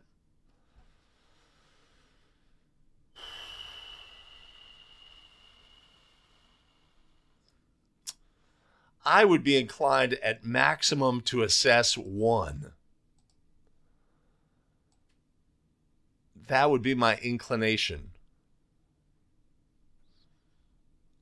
I could be wrong. Rule 11-4, Randy is quoting. Common sense. Right, so that's in Jeff's situation, but what about Randy and my situation, where we've got a lot, we have substitutes who cause the game to be delayed. The ball is live. We have too many players on the court. It must be addressed. Obviously, we do have the ability there to just say, we're going to stop play. We're going to tell them to go back. Of course, at that point, once we stop play, they'd be eligible to come in. But I would say a substitute technical needs to be assessed. I would use common sense in the situation and make it a team technical. Would I have any rules justification for that?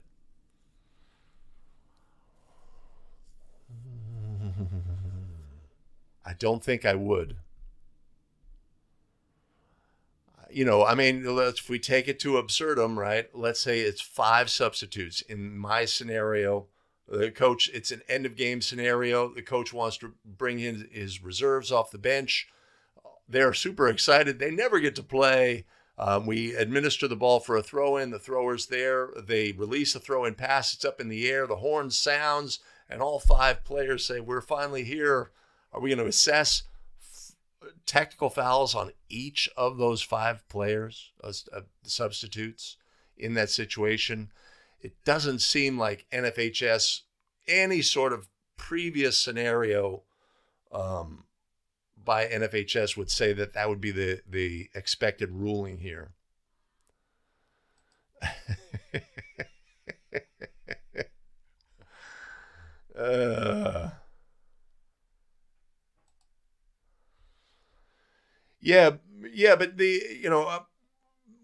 But what could fuel our approach in this situation, even without specific rules guidance, is what the intent of the rule, what the intent of the penalty enforcement in this situation would be.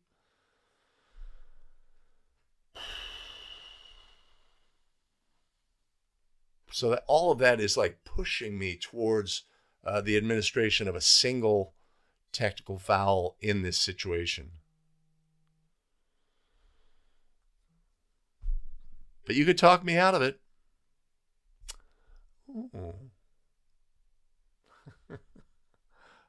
There's an elegant solution proposed by Mike. Make it a team technical for more than 5 on the coach, more than 5 participating. And then you're out of there, right? Team technical, easy peasy.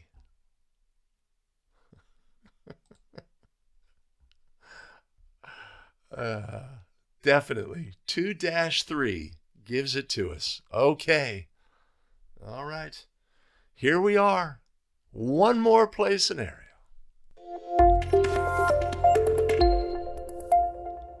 With 0.3 seconds left in a tie game, each team is in the bonus. Team A has an end line throw in under the basket. A1 throws the ball to A5 on the near block, who catches the ball and quickly shoots. A5 is fouled by B3 just prior to the horn, and the ball goes in. The official rules no goal and a 1-and-1 bonus. A5's free throws attempts will determine if the game is over or if the overtime period is played. Were the officials correct? Yes or no? This is a wild scenario. This is a tie game. Both teams are in the bonus. 0.3 seconds remaining. What do we know as officials with 0.3 seconds remaining? We know that a player cannot catch and release a shot in this situation. Wild scenario. So in this situation, our officials ruled bonus free throws related to the foul. Were our officials in this instance correct? Yes or no? Wow. Yes, they were. A crazy scenario, but the ruling here relies on the fact that a player cannot catch and release a try within 0.3 seconds. Therefore, their catch and being fouled is not to be considered a try. That's the fundamental basis for this ruling. Since it was not a try, but they were fouled prior to the horn, that foul will be penalized. It will result in bonus free throws. This would be a situation where the clock would not be able to be stopped prior to the expiration of time. These bonus free throws would be attempted with the lane cleared, and the result of the free throws would determine whether the game was over or whether overtime would be played. A great final scenario. It's a super obscure case play, but one that, as we reach this end of season, we want to be great in all possible end of game scenarios when the games are most important. Hey, thanks for joining us today for the Basketball Rules Expert. Much appreciated. If you do me a solid, and hit the like button, right? Really helps us with the YouTube algorithm. Helps us get the video in front of more basketball officials so we can all get better together.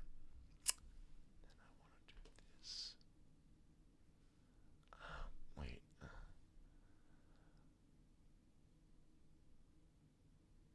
I think I want to go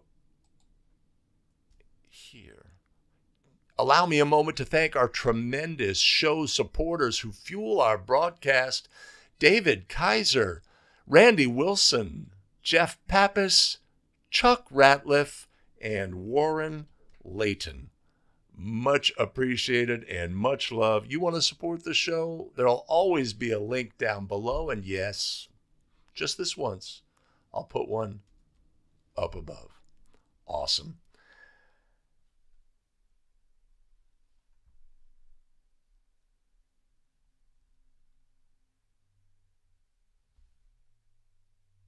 We've got additional video content available for you here.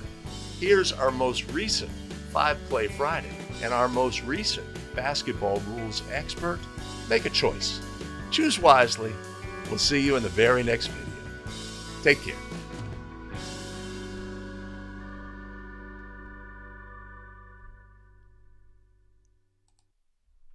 That worked pretty well. The tech team, they're making it happen. Wait, where'd they go? Oh, wow. Can you imagine? Can you imagine that scenario? Boy. Confusion would reign. If you came out with this ruling and saved your crew, that would be amazing. That would be amazing.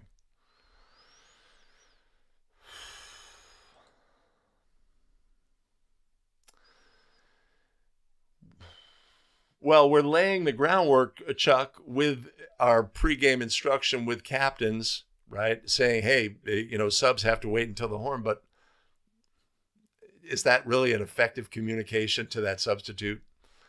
But we're laying the groundwork about what's expected by rule and how we would penalize if that failed to be met. And that's certainly valuable.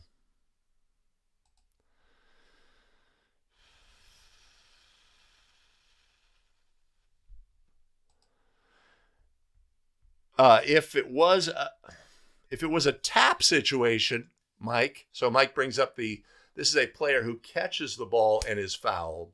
If it was a tap and they were fouled, that would be a shooting foul in that instance, because a tap, being fouled during a tap, is a shooting foul, and a tap is allowed by rule in that instance.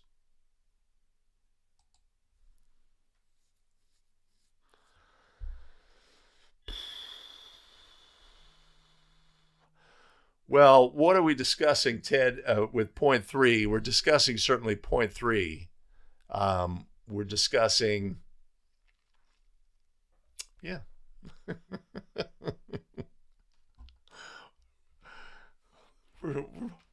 Let's get this right.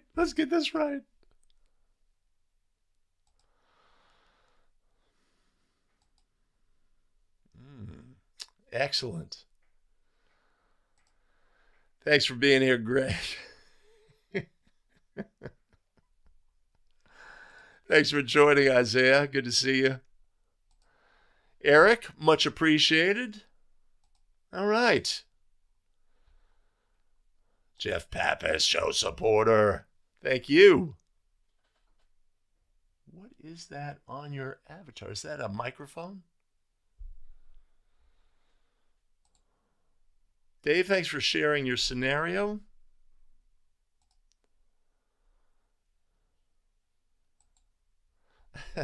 Yes, let's discuss all of the things we're trying to prevent in this game. Chris Janis, yes. Looking forward to 5-Play Friday as well. I guess a question for me is, all right, I might do some mailbag episodes, but When will Basketball Rules Expert have run its course for the season? That's the question that people want answer to. But 5 Play Friday could go on forever, you know. So I'm not sure how many more Basketball Rules Experts we'll have this season. It's up in the air. I think the next one will be a mailbag. Patrick, appreciate you. Excellent. Awesome. Awesome. Well, we have fun and we do it together, and I appreciate everybody joining just because we like to make it happen. That's awesome. That's awesome.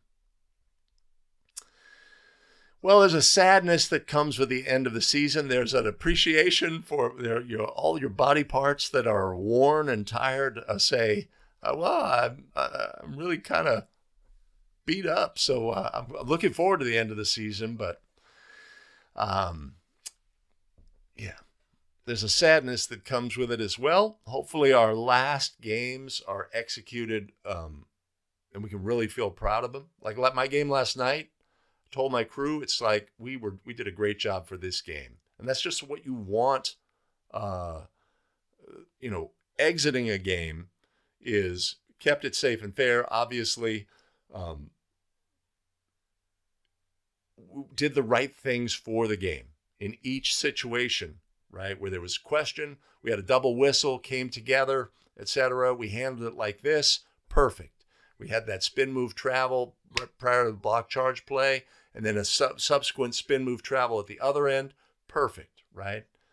And we end up feeling I want to sign off on this game. That is my work.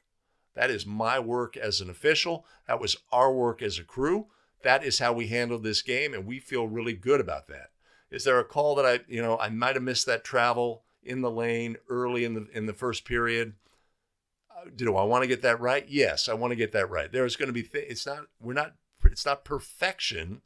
It's just an approach to handling a game, leaving the game feeling like that's a representative work of our efforts. And we feel good about that. And as we get to the end of the season, obviously we want that in our last game and all the games that lead up to it, right? And gives us a springboard to moving forward to the next season. JT, are you in the Bay Area? Or is there something about...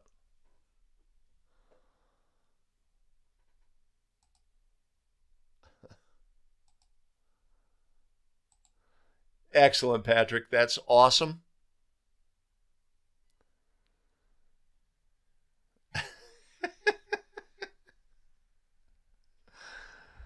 Billy is on fire today. That's all I'm going to say about that. Elicited many a chuckle from this side of the camera. Hey, I appreciate everybody joining today. I'm going to wrap it. I have a game tonight. It may involve one of the teams that was involved in my fight scenario recently. That'll be interesting. Yeah. Hopefully, as I exit that game, I will feel that our crew did a great job for that game. And with that, everybody have a great one. We'll see you on Friday. Take care.